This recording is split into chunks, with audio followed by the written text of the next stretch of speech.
An annual tradition is back in Ludlow this Labor Day weekend. Thousands spending the unofficial end of summer at Festa in Ludlow. Western Mass News reporter Olivia Hickey was there earlier today. She's now joining us in studio with more. Olivia. Maria, for over 70 years, tens of thousands of people are expected to gather at Lady of Fatima Parish, all to commemorate the dedication of the parish. Vamos Porto! Throughout the Labor Day holiday weekend, nearly 100,000 people are expected to make their way to Ludlow for the annual Festa, commemorating the dedication of Our Lady of Fatima Parish over 70 years ago. It's a tradition annual attendees like Orlando Oliveira look forward to. You see second, third generations all coming together at this type of feast, and it's nice to see the kids grow. Throughout the festival's 5-day run, people can find celebrations of Portuguese heritage through music, dancing, and Brian Portella's favorite, the food. What do you eat and what do you like? What should people get here?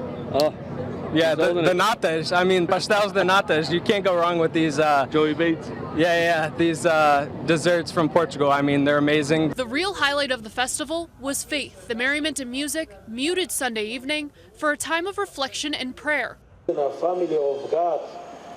Bishop William Byrne of the Diocese of Springfield and others celebrating Mass to commemorate the celebration. Vice President of the festival, David Costa, tells Western Mass News parishioners and others are praying for peace, something he says the world needs. That same message to pray for these parts, especially these parts of the world where they can't, for some reason, just find peace. You know, we know what's going on today, whether it's in the Ukraine or in Gaza and Israel. So that's what we're here to pray for an end to all of that hostility and an end to war in general.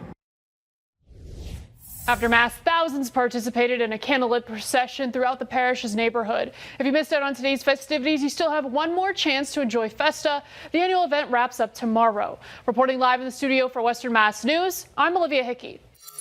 Thanks, Olivia. 2 men have been arrested.